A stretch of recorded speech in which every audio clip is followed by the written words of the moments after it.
नमो वज्रायाणं नमो लोय सव्यसाहूनं वन्दितु सर्वसिद्धे ध्रुवमचलमनोवमं गतिं पत्ते गोच्छामि समयपाहुड मृण्मौषधकेवली भणिदम् नमः समयसाराय स्वानुभूत्या चकासते चित्स्वभावाय भावाय सर्वभावान्तरक्षिदे निज स्वरूप को परमरस जामे भरो अपार वंदो परमानंदमय समय सार अभिकार।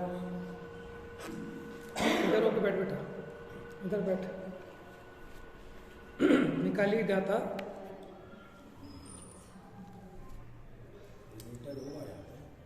चलो चल जाएगा, अभी सुनो बस ध्यान से। गाथा 308 से 316 तक हमने कल देखा, जिसमें देखा कि प्रत्येक द्रव्य अपने गुण पर्यायों से उत्पन्न होता है और अपने गुण पर्यायों से ही नष्ट होता है। माने उसका जो भी परिणमन है वो अपने में होता है। यानी एक द्रव्य दूसरे द्रव्य का कुछ भी कर नहीं सकता, उसे भोग नहीं सकता। तो अंत में बात ये आई थी कि ज्ञानी पर द्रव्य का अकर्ता है, इसलिए अभोक्ता है, यानी अवेदक है। जिस परिणाम को वो करता नहीं है उस परिणाम को भोगता भी नहीं है? और अज्ञानी पर द्रव्य का कर्ता बनता है, इसीलिए पर द्रव्य का भोक्ता भी होता है अपने अज्ञान से।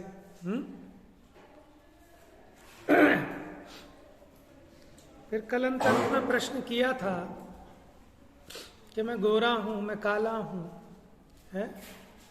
ये अज्ञानी जीव का परिणाम है। क्या हुआ?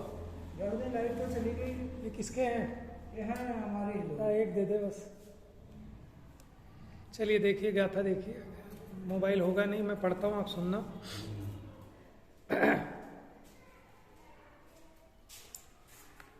गाथा 316 तक अपनी हो गई थी, 317 पढ़ता हूं, सुनना ध्यान से। ये तो रिवीजन है सिर्फ, है? सदरीत पढ़ कर शास्त्र भी प्रकृति अभाव नहीं तजे, जो दूध गुड़ पीता हुआ भी सर्प नहीं निर्विष बने। इसमें बहुत बड़ी बात कह दी कि जिस प्रकार सांप दूध और गुड़ पीता हुआ भी जहर को नहीं छोड़ता, उसी प्रकार अज्ञानी भले ही कितने शास्त्रों को पढ़े, माने सत शास्त्रों को पढ़े और अच्छी प्रकार से भी पढ़ रहा है, लेकिन जब तक अपने उस मिथ्या अध्यवसान को नहीं छोड़ता, अपनी मिथ्या मान्यता को नहीं छोड़ता, इसीलिए वो अभव्यपना रहता है उसको। तो यहाँ बात हमने की थी कि यहाँ लिखा कि सदरीत पढ़कर, कि भली रीति से पढ़ता है, तो फिर इसके मिथ्यात्व क्यों नहीं जाता? क्योंकि यहाँ अभव्य की मुख्यता से बात की, तो अच्छी रीति से पढ़ता है, मतलब द्रव्य श्रुत को तो पढ़ता है, लेकिन उसका भाव श्रुत रूप परिणमन नहीं होता। जैसे होते ना, किसकी तोतों की कहानी थी, याद है? एक को भाव श्रुत था, माने भाव भासना थी कि मुक्ति कैसे हो, और दूसरे तोते थे कि शिकारी आएगा, जाल बिछाएगा, दाना डालेगा, तुझे फंसाएगा, फंसना मत। कि खूब अच्छी प्रकार से पाठ पढ़ा था उन्होंने, लेकिन फिर भी फंस गए। समझ में आया? क्योंकि भाव भासना नहीं हुई। तो कीमत है भाव भासना की।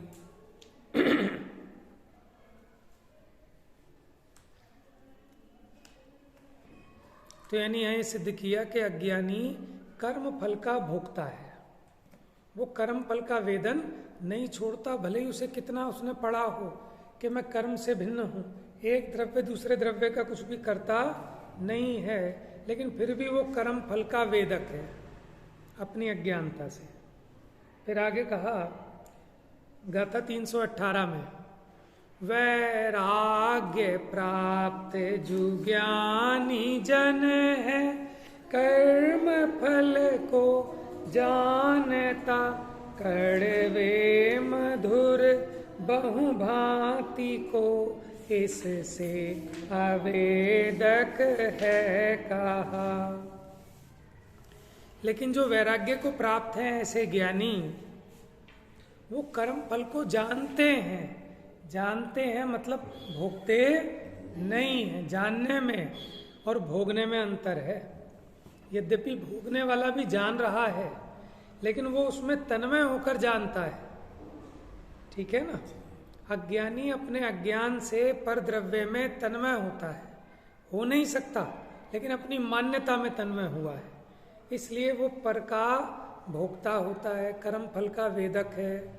लेकिन जो वैराग्य को प्राप्त है ज्ञानी, देखो ज्ञानी नियम से वैरागी होता है, क्योंकि ज्ञानी को पता है ये मेरा नहीं है, तो जो मेरा नहीं है उसकी उसको वांछा भी नहीं है, इसलिए वो वैरागी है।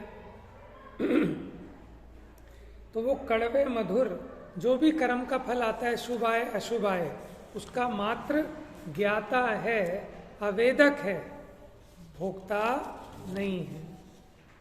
इसके बाद आइए गाथा 319।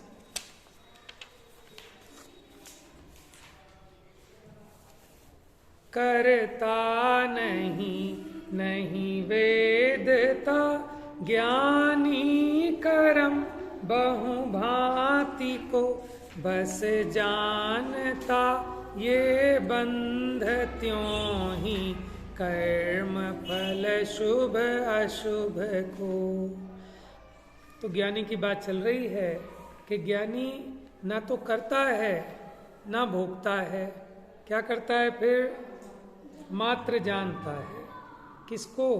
बंध को भी जानता है, और कर्म के फल को भी जानता है। बंध होगा तो फिर उसका फल भी आएगा, तो ना तो वो बंध का करता है और ना उसके फल का भोगता है। कौन? ज्ञानी। ठीक है ना। यहाँ सर्वशुद्ध ज्ञान अधिकार है, सम्यक ज्ञानी की मुख्यता से बात है। ठीक है ना। जो सम्यक ज्ञानी है वो पर का भोक्ता नहीं होता, लेकिन अज्ञानी जीव तो पर का भोक्ता होता है अपनी अज्ञानता से। 320 बड़ी इंपॉर्टेंट गाथा थी। जो नेत्र त्यों ही ज्ञान नहीं, कारक नहीं वेदक अहो, जाने ही कर्मो दय निर्जरा, बंध त्यों ही।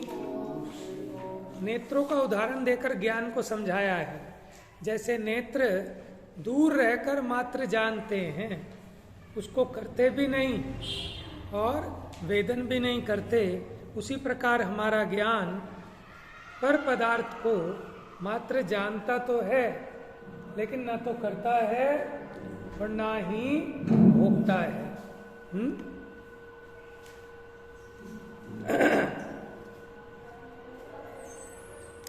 आ जाइए पेज नंबर 738।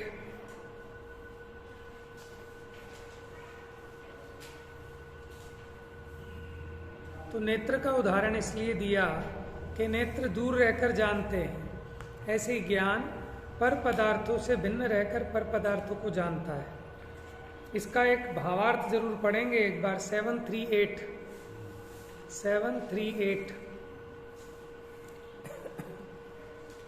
ज्ञान का स्वभाव नेत्र की भांति दूर से जानना है, इसलिए ज्ञान के कर्तृत्व भोक्तृत्व नहीं है, क्योंकि दूर रहकर जानता है। कर्ता भोक्ता होने के लिए उसमय होना पड़ता है। नहीं मिला बेटा? सबसे नीचे, हाँ सबसे नीचे, यही जहां उंगली है, सेकंड लाइन। कर्तृत्व भोक्तृत्व मानना अज्ञान है, माने आत्मा को पर द्रव्य का कर्ता भोक्ता मानना अज्ञान है। कोई पूछता है कि ऐसा तो केवल ज्ञान है। कैसा है केवल ज्ञान? कि जो पर का कर्ता भोक्ता नहीं होता। छदमस्त का ज्ञान तो जिसको जानता है उसका कर्ता बनता है, और जैसा वो जानने में आता है उसको यथानुसार भोगता भी है, माने रागी द्वेषी भी होता है। तो राग द्वेष से रहित ज्ञान तो केवल ज्ञान है, और शेष तो जब तक मोह कर्म का उदय है तब तक सुख दुख रागादि रूप परिणमन होता ही है, तथा जब तक दर्शनावरण ज्ञानावरण और वीर्य अंतराय का उदय है तब तक अदर्शन अज्ञान और असमर्थता होती ही है। तो फिर केवल ज्ञान होने से पूर्व ज्ञाता दृष्टापना कैसे कहा जा सकता है? कमजोरी। जब तक केवल ज्ञान नहीं रहता तब तक कह रहे हैं कि कमजोरी तो रहती है। नीचे की अवस्था वाले को जिसको जानता है उससे थोड़ा बहुत राग द्वेष तो होता ही है।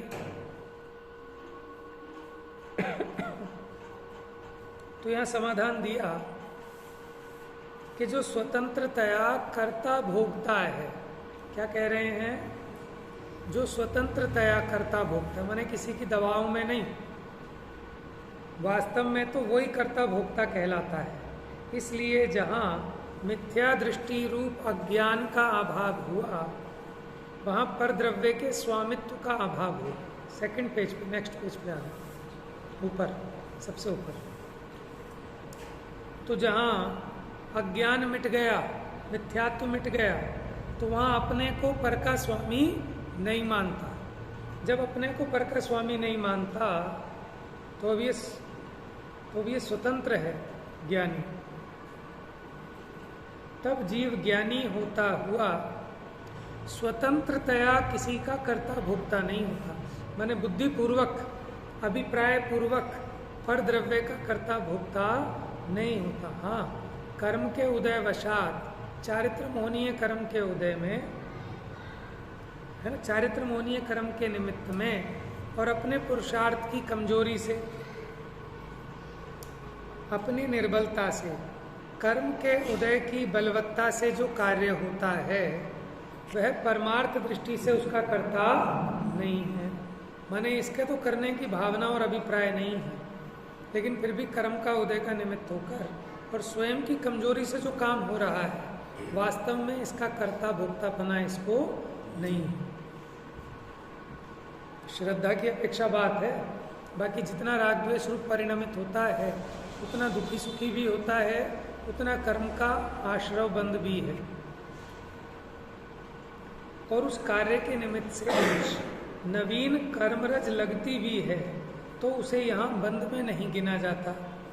मिथ्यात्व है वही संसार है। मिथ्यात्व के जाने के बाद संसार का अभाव ही होता है। समुद्र में एक बूंद की गिनती ही क्या है? माने मिथ्यात्व चला गया, माने संसार सागर का किनारा नजदीक आ गया। तो मिथ्यात्व चला गया, बाकी जितनी कसाएं है ना, वो कह रहे हैं कि समुद्र में से बस सब कुछ चला गया, बस अब तो एक बूंद रह गई।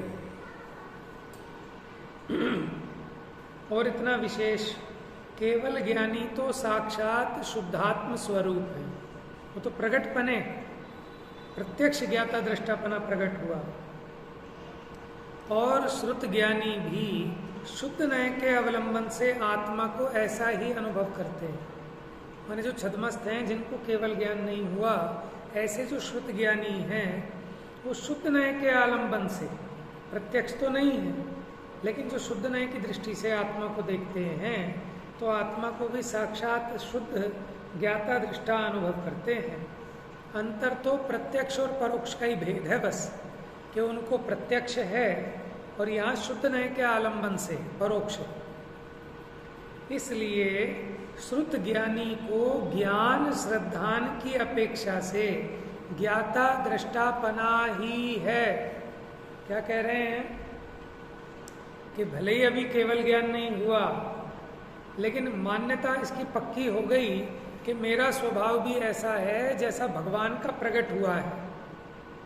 इसलिए श्रद्धान की अपेक्षा, ज्ञान की अपेक्षा है, इसे भी शुद्धात्मा का अनुभव है, शुद्ध नय के आलंबन से। और चारित्र की अपेक्षा से प्रतिपक्ष कर्म का जितना उदय है उतना स्वभाव का घात है, माने ज्ञाता दृष्टापने का उतना घात है और उसे नष्ट करने का उद्यम भी है। जब कर्म का अभाव हो जाएगा तब साक्षात यथाख्यात चारित्र प्रकट होगा और तब केवल ज्ञान प्रकट होगा। यहाँ सम्यक दृष्टि को जो ज्ञानी कहा जाता है सो वह मिथ्यात्व के अभाव की अपेक्षा से कहा। सम्यक दृष्टि को जो ज्ञानी कह रहे हैं कि मिथ्या ज्ञान नहीं रहा, इसलिए ज्ञानी कह रहे हैं। ज्ञान सामान्य की अपेक्षा लें तो सभी जीव ज्ञानी हैं, और विशेष की अपेक्षा लें तो जब तक जरा सा भी अज्ञान है, माने जब तक केवल ज्ञान नहीं हुआ तब तक ज्ञाता नहीं कहा, ज्ञानी नहीं कहा। जैसे सिद्धांत ग्रंथों में भावों का वर्णन करते हुए जब तक केवल ज्ञान उत्पन्न ना हो तब तक 12वें गुण स्थान तक अज्ञान भाव कहा। माने अज्ञान भाव कहाँ तक? 12वें गुण स्थान तक। लेकिन वो कौन सा ज्ञान होगा? छायोपशमिक या औदैक? 12वें गुण स्थान में कौन सा अज्ञान होगा? छायोपशमिक अज्ञान होगा कि औदैक अज्ञान होगा? औदैक अज्ञान होगा। छायोपशमिक अज्ञान माने मिथ्या ज्ञान, वो तो चला गया, चौथा गुण स्थान तभी बना।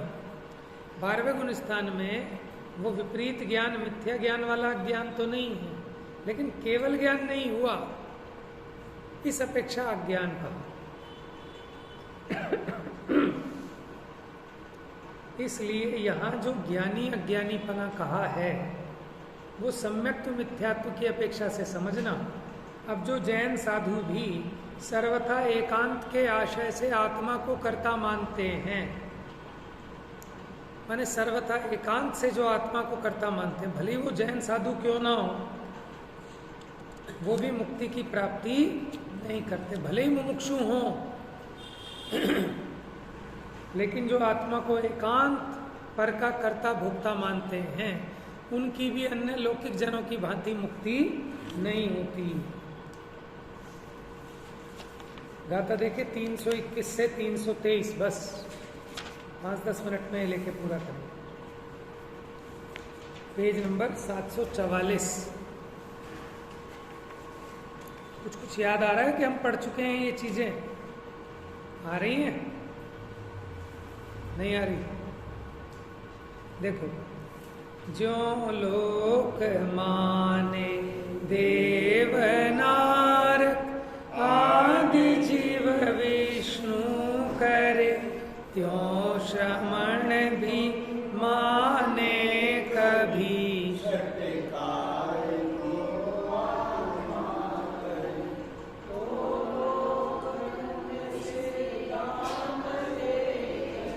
भेद इसमें नहीं दिखे, विष्णु करे जो लोक मत में, श्रवण मत आत्मा करे। इस बात लोक मुनि का मोक्ष कोई नहीं दिखे, जो देव मानव असुर के।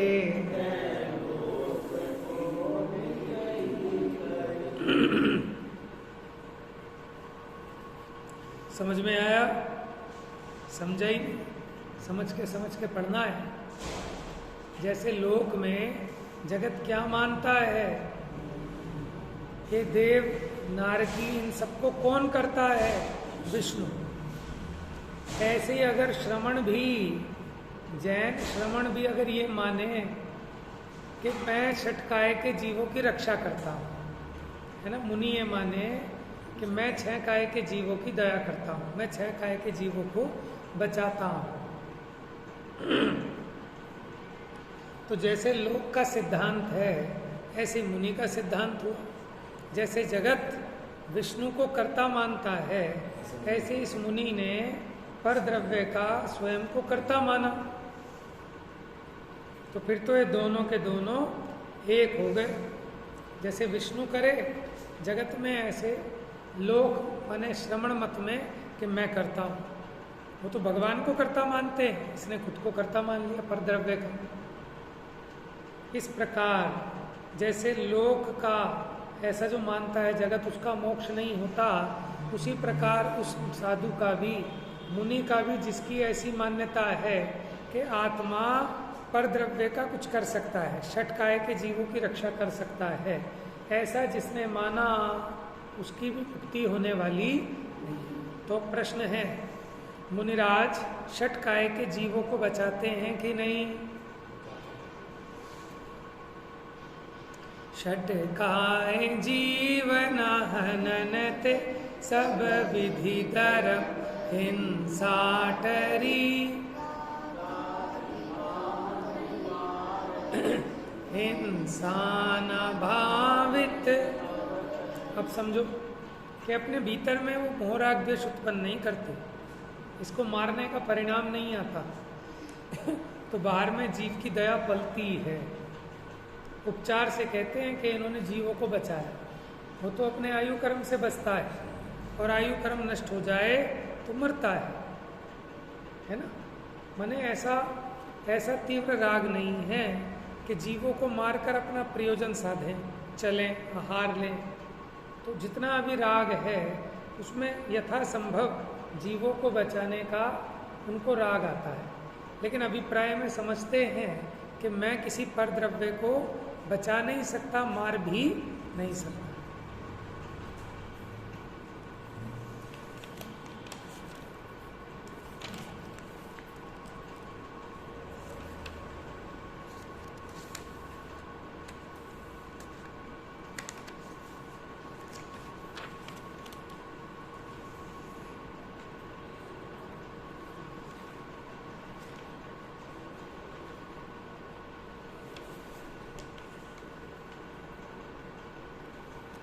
पेज नंबर 750 पे देखो, लास्ट का एक पैराग्राफ।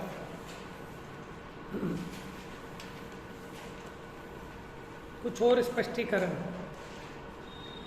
750 राग द्वेष मोह रूप से परिणमन ही कर्तृत्व कहा जाता है। क्या कहा?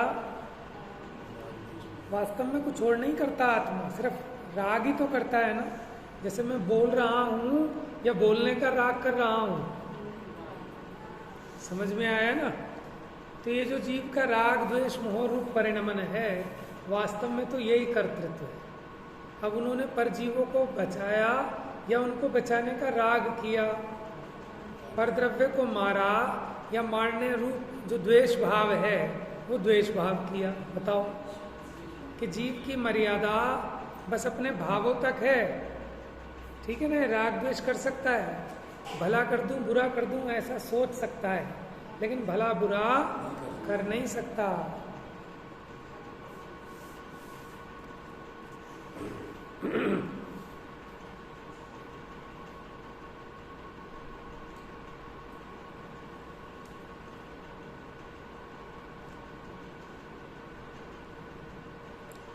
तो बड़ी इंपॉर्टेंट बात है, राग द्वेष मोह रूप से परिणमन, वास्तव में तो वही कर्तृत्व है। वहां राग द्वेष मोह रूप परिणमन होने पर भी शुद्ध स्वभावी आत्म तत्व के सम्यक श्रद्धान ज्ञान अनुचरण रूप निश्चय रत्नत्रयात्मक मोक्ष मार्ग से च्युत होता है। इसलिए मोक्ष नहीं होता कि राग द्वेष जिस काल में किया उस काल में जो सम्यक दर्शन है, सम्यक ज्ञान है, सम्यक चारित्र है, उससे च्युत हुआ, इसलिए इसकी मुक्ति नहीं।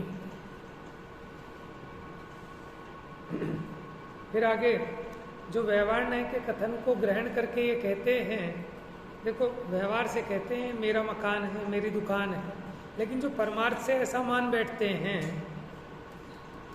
वह मिथ्या दृष्टि है। ये भी चल चुका था ना अपना, पढ़ लेते हैं गाथा गाथा। अब अपने आप समझ लेना, गाथा पढ़ के ध्यान से पढ़ना गाथा। व्यवहार मूल अतत्वविद पर द्रव्य को मेरा कहे, अणुमात्र भी मेरा न ज्ञानी। आगे बात समझ में कि जो व्यवहार में मूढ़ है, हमने तो व्यवहार से कही थी, तुमने सच में मान ली। अतत्वविद माने जो तत्व नहीं है उसको जानता है? वो कहता है कि मेरा है परद्रव्य को, लेकिन जो ज्ञानी है वो तो परद्रव्य को मेरा है ऐसा नहीं कहता। जो पुरुष कोई कहे हमारा ग्रामपुर अरु देश है, पर वो नहीं उसका अरे जीव मोह से मेरा कहे। जो ज्ञानी भी मुझे जानता पर द्रव्य को वो जरूर मिथ्यात्वी बने। जो स्वयं को परद्रव्य रूप अनुभव करता है ऐसा अज्ञानी मिथ्या दृष्टि है। अपनी मान्यता में पर को निज रूप, निज को पर रूप मानता है। इससे न मेरा जान पर द्रव्य में इन उभय की कर्तृत्व बुद्धि।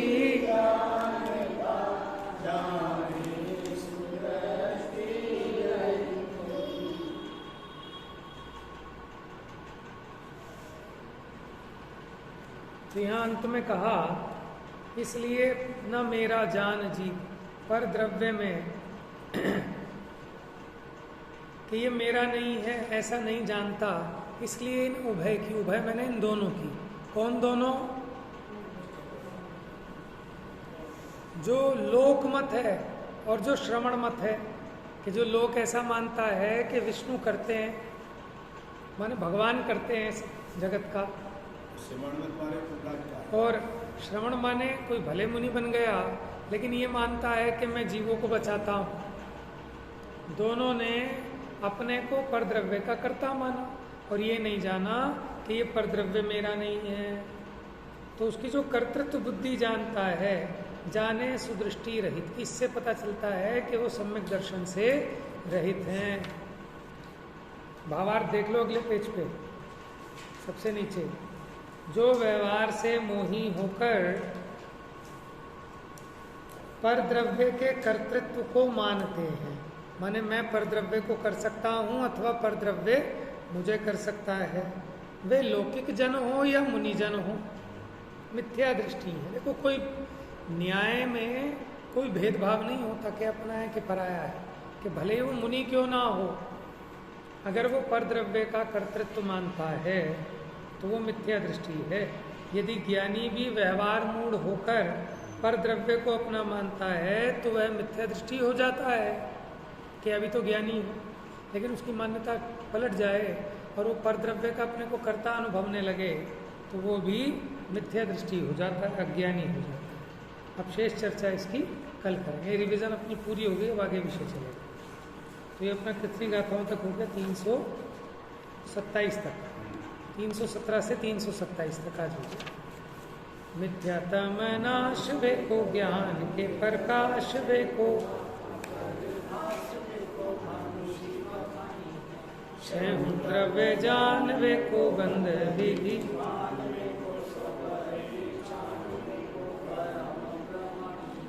अनुभव बताए वे को जीव के जगाए,